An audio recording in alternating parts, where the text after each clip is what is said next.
Hi, I am Blue99. I am leader and heavy of the two-time invites using the flow. And I just wanted to give some advice to players who are just starting out because I feel like it hasn't been done and nobody's really been talking about it. Most of that advice is just starting out, finding a team, but it's also a lot of very important advice about really just mentality and how you should really approach your very first season. I might be repeating myself a little bit here, but again, I just want to make this video because I didn't receive this advice when I first started out. And honestly, looking back at it now, I wish someone told me the very things that I'm about to say in this very video. So, who knows? Maybe if you're an IM in main, you could probably take some of it too, some of this advice. And who knows, if you're in advanced, if you want to be listening to me out here, you can take something out of it as well. The first thing I really want to go over is just leading a team, or even just finding a team in lower divisions, because a lot of the time I'll sometimes ring, which I'll go over in a second later, and I'll see a lot of team leaders and teams just approach just the general idea of starting out your first season completely wrong, and it's kind of innocent at best and really cringeworthy at worst. And I guess I can just finally start off on your very first interaction in Highlander, which is going to be finding a team or making a team if you're brave enough. And really, the best advice I can give you as a player and as a team leader is seek the players that you want to play with, not based on skill level, but based on attendance, based on the willingness to improve. Those are the two keys that you want. The worst thing you can do is pick a team based on, or even pick a player based on the ability for them to move a mouse onto a particular object on a screen. Because in open, that's the most, I wouldn't say worthless, but it is not the thing that you should be looking for. Especially considering the fact that the players who are probably have the highest, most developed DM in open are either, I would say, IM main sandbaggers, or even worse, they could even be alts. So I would stay away from those people, especially if they think that they're above you, and that they just care about themselves, which is a common theme among sandbaggers and alts. Now, some of you might say, well, how can you consider game ability worthless in open? Well, the truth is, on the grander scale of things, high open and low open are like, to me, they're the same. It doesn't matter to me who's low open or who's high open. I see the teams, I see the players in terms of DM just equal and even. Another really big thing is to avoid teams with screechers and to avoid picking up players that are screechers. You do not want someone who yells very loudly and just overall ruins comms. It is probably, it could be not that big of a deal at first, but when you're in a tense situation and someone does not know how to behave and talk appropriately in a microphone, it could really kill team vibes, and it can even kill a team if that person is just toxic, and you do not want that on a team. And if you have a player like that on a team leader, you want to make sure you talk to them, and if they continue, you just straight up cut them, because these are the players that will sink your team. Of course, I don't mean players that are just loud and have a presence in comms. I mean people who will spout profanities and just overall belittle other players on microphones. It's not the greatest, trust me.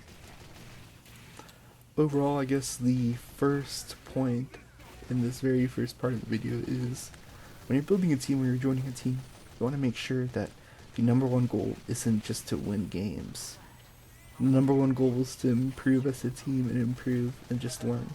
I know that sounds really tacky, I know that sounds really cheesy, but teams that are overly aggressive and that like have screechers on them and they're really sweaty and they just want to win, it's not the best learning experience. Of course I'm not saying that you should just not try to win. You should try to win every game you play, no matter the opponent you're playing against.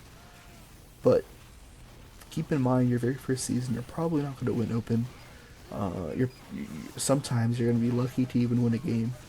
And as long as long as the thing is, any open team should be prepared for that. And if you're on a team or picking up players who aren't prepared for going 0-7, then especially in your first season of open, you gotta either leave or cut a few people, if you know what I'm saying.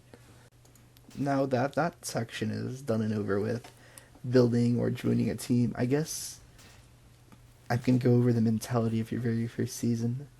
The first thing is you have to understand is the idea of the Dunning-Kruger effect, which Dunning-Kruger DK is also a very famous Highlander team, but the meaning behind DK, or like what the name is named after, is the Dunning-Kruger effect, and that is the idea that when you're first joining into something, is that you don't even know what you don't know. And so you'll have players that are thinking they're very wise in lower levels, and they don't even realize that there's a much bigger world out there that they just don't understand. And the truth is, that idea gets the best of us. Sometimes you're doing well, and you start to get complacent with yourself, and you start to get complacent with your team, and you stop trying to constantly better yourself. Because I guarantee you, even if you're in main, like as high as main, you are not even close to being a good team yet. And that, of course I'm saying that on the grander scale of things. You could be a good open team, you could be good for an IM team, you could be good for a main team, but you just always have to remember the grander scale. And of course I'm not saying you should always compare yourself to invite teams. Like, you shouldn't be like expecting to be KD or something. That's stupid.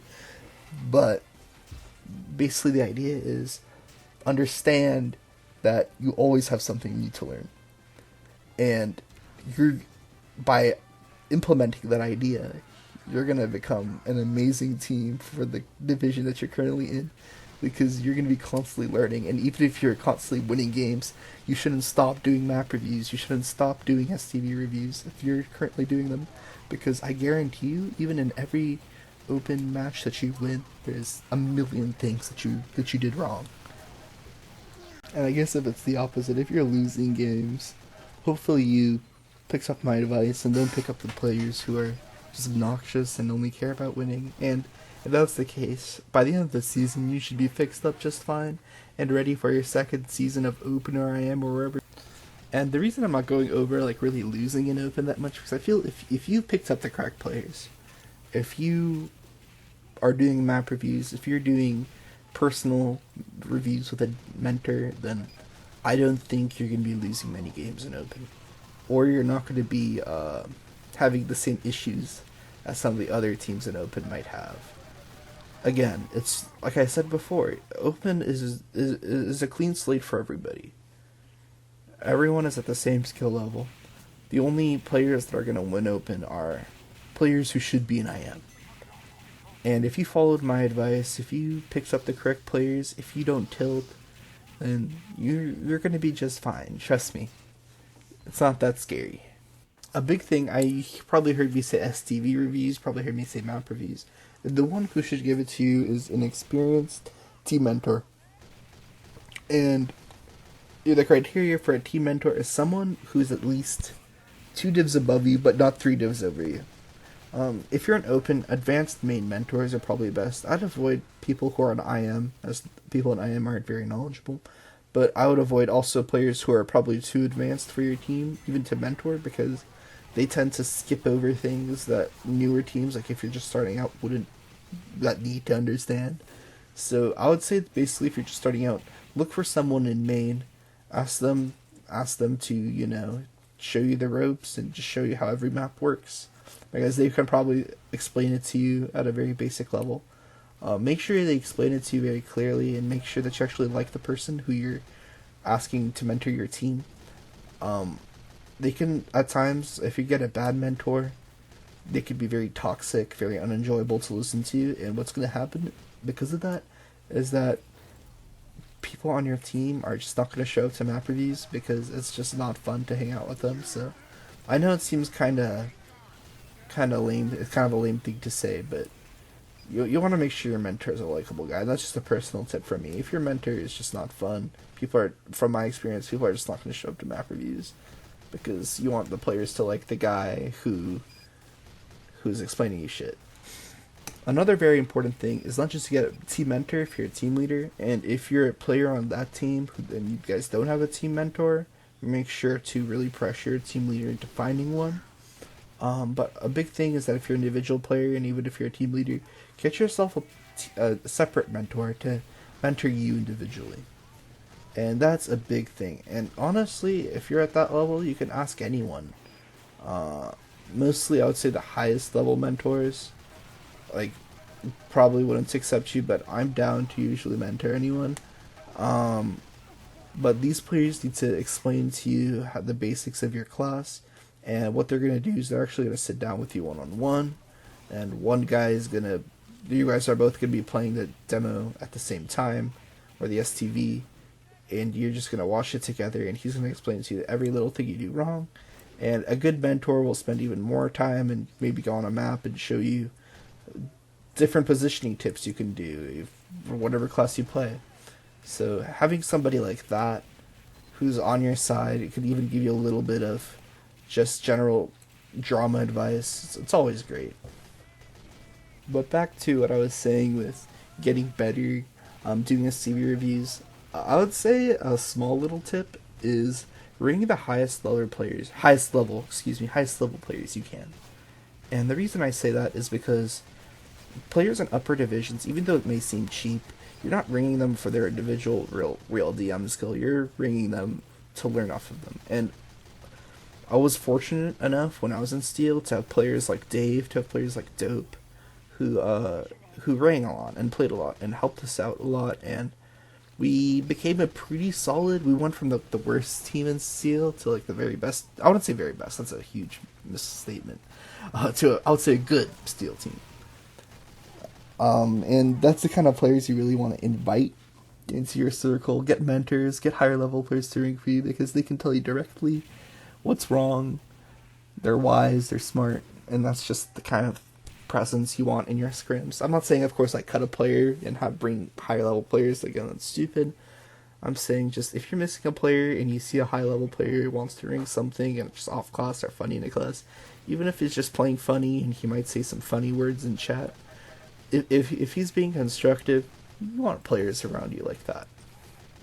Also, if you're following my advice, you might start winning a lot of games. You might start getting cocky, and again, kind of goes back to the idea of the DK. You don't want your skill level is the division that you play in, and with cockiness, with a little bit of ego on your side, you're gonna start to BM players. And I would say the classic one is, I'm gonna bring up Minion here for a quick second.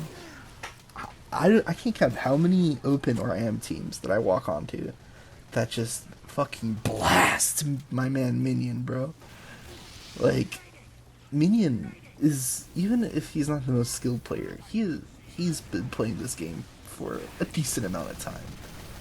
And when you're at the level of open and IM, to be honest, if I had the option of ringing Minion or ringing just some random open IM player, I choose Minion 100% of the time. Because Minion knows more about the game and knows more about how things work than, I would say, a humongous majority of open players. So I guess my point with this is, don't BM people, because I could if I see you BM, I could probably roast you on a million things. It's just always be like humble, always be respectful to players who have played longer than you have, and it might be really tempting to go and say, hey, like, I'm better than you, or like, I deserve to play in this division more than someone else does. People play in the division because someone picked them up to play in that division, or they built a team through a lot of hard work and dedication to be able to play in the division that they play in. To say that you belong in a division more than someone else is insanely stupid. I guess my final point for both mentality and just whatever division you're in, if you're an open player, you're an open. You are learning with everyone else, and the best advice at the end I could give is just avoid drama. Don't fuck with people. Don't insult other people.